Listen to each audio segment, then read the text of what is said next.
Jungle.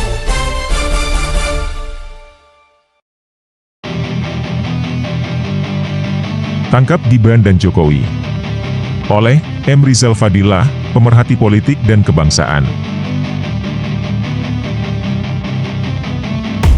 Gibran yang menurut Tempo anak haram konstitusi, statusnya sebagai cawapres, sulit untuk dapat diterima, baik secara etis, yuridis maupun politis. Secara etis adalah buruk, hanya karena sebagai putra presiden maka anak di bawah umur ini bisa maju sebagai cawapres. Secara yuridis, lolosnya Gibran merupakan hasil dari perselingkuhan dan permainan hukum melalui Mahkamah Konstitusi, MK. Secara politis telah terbangun politik dinasti dengan cara menginjak-injak demokrasi.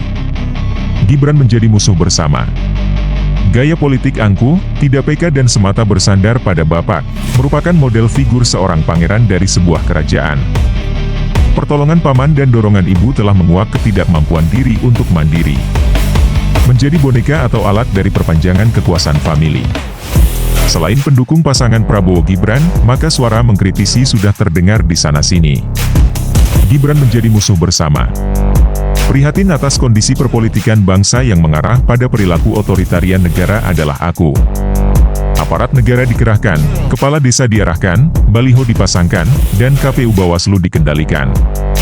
Kelicikan siap dipertontonkan untuk memenangkan Prabowo-Gibran. Ini yang dibaca oleh rakyat kebanyakan, sebagaimana media sosial memberitakan. Gibran adalah bagian dari nepotisme. Kamus Besar Bahasa Indonesia, KBBI, memberi definisi bahwa nepotisme adalah 1.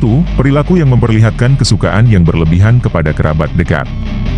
2. Kecenderungan untuk mengutamakan, menguntungkan, sanak saudara sendiri, terutama dalam jabatan, pangkat, di lingkungan pemerintahan.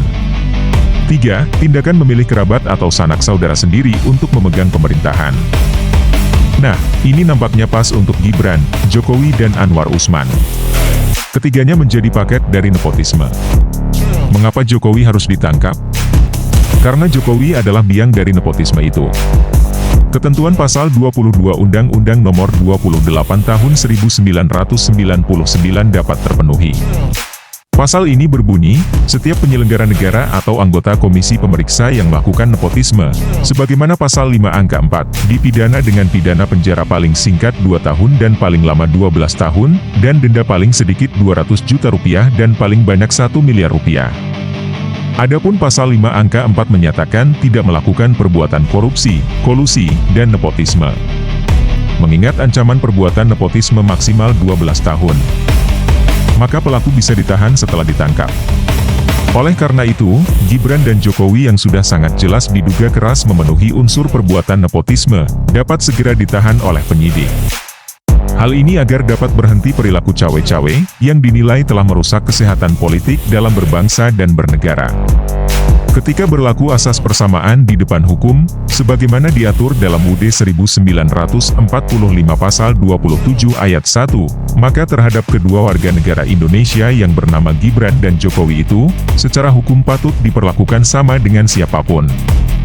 Nepotisme adalah kriminal. Bukan tindakan yang dibenarkan dan harus dibiarkan. Segera tangkap Gibran dan Jokowi.